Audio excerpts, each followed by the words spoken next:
idée, Clarence, combien de temps tu vas être hospitalisée?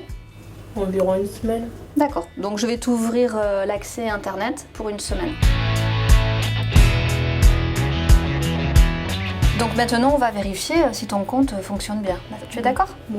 Il suffit que tu cliques sur changer d'utilisateur. Voilà, c'est à toi. Maintenant, tu peux rentrer ton identifiant et ton mot de passe. Un ordinateur à l'hôpital, ça me sert à regarder des vidéos. Donc j'ai l'habitude de regarder chez moi. Là, je suis en vacances, là ça tombe bien, j'ai amené mes devoirs parce que je dois faire des recherches pour la rentrée. Donc si j'avais pas d'ordinateur, je serais obligée d'attendre. Voilà, alors pour vérifier que c'est bien ouvert avec ton compte, tu vois, il suffit de regarder ici, et ici on voit que là c'est ton identifiant. D'accord? Pour un enfant hospitalisé, avoir un accès Internet, c'est avoir une continuité avec la maison, parce que souvent ils habitent loin et la durée de l'hospitalisation est variable et ils peuvent aussi rester longtemps.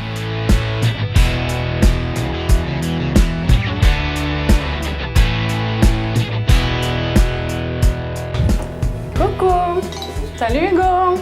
Bonjour papa! Ça va? Alors? Qu'est-ce que tu fais? Ah! Fini! J'arrive au moment où tu gagnes!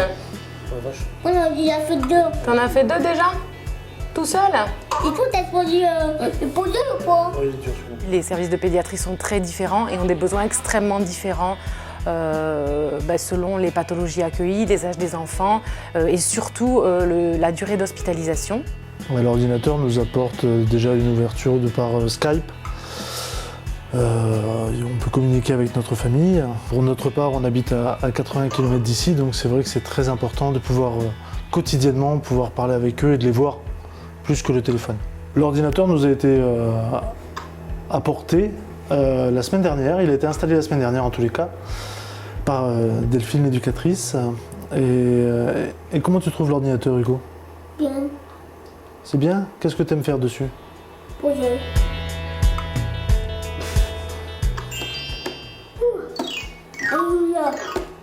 Ça permet aussi d'avoir une activité tous les deux. Là, on fait un puzzle, on s'y met à deux, on peut faire du coloriage, on peut faire vraiment plein d'activités qui restent vraiment sur ce qu'on ferait à la maison et pas forcément dans une salle d'attente ou dans un endroit plus fermé, quoi. Comme disait une maman ce matin, c'est la plus belle chose qu'on pouvait amener à mon enfance, c'était cet ordinateur. Et quand je les vois, une grande ado discuter sur MSN avec ses amis, une petite qui regarde ses émissions préférées qui sont tardives en replay, les petites qui en discutent ensemble, je me dis bah waouh, c'est super.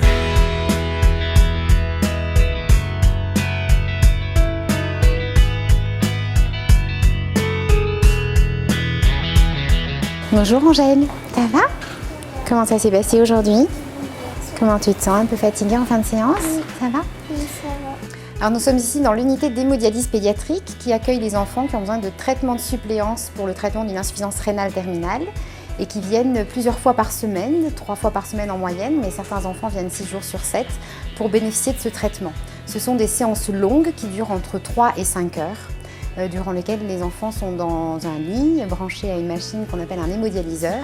Et pendant ce temps-là, ils s'occupent soit durant le temps scolaire par une activité scolaire, soit durant le temps extrascolaire par des activités qu'on leur propose, qui peuvent être des jeux, des dessins. Mais pour eux, ce temps est très long. Et d'avoir à leur disposition, grâce au projet Docteur Souris, un ordinateur à leur disposition et que chaque enfant ait un ordinateur pour lui, permet pendant le temps scolaire d'avoir des outils pédagogiques différents et pendant le temps extrascolaire de se divertir et d'être en lien avec leur monde extra-hospitalier. Bon Léa, qu'est-ce que ça te dit si on va voir un petit peu où est-ce que tu en as à l'école? Oui. Tu as un site pour l'école toi? Oui. C'est fantastique, fais voir. Est-ce que là tu peux accéder à tes devoirs ou tes cours, Oui, des choses comme ça? un cahier de tête. Donc là, Evelyne Ferrier, c'est ta maîtresse. Oui. Bonnes vacances, repose-toi bien. Pense à finir les questions sur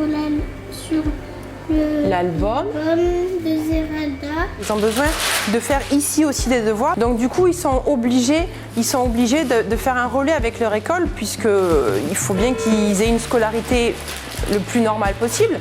Donc ici, avec l'institutrice, ils vont pouvoir regarder leurs devoirs sur l'internet par exemple, ou la maîtresse de l'école envoie les devoirs ici, et comme ça ils peuvent faire le relais et avoir une scolarité plus ou moins normale. Qu'est-ce que tu as fait ce matin? Je suis allée sur l'ordinateur. Ah, t'as pas fait de devoir? Non. Tu t'es pas avancé? Non. Au début des vacances pour être tranquille 15 jours? T'as pas fait ça? Qu'est-ce que tu as fait sur l'ordi? J'ai écouté de la musique. Bon, c'était bien? Tu t'es régalé? Bon.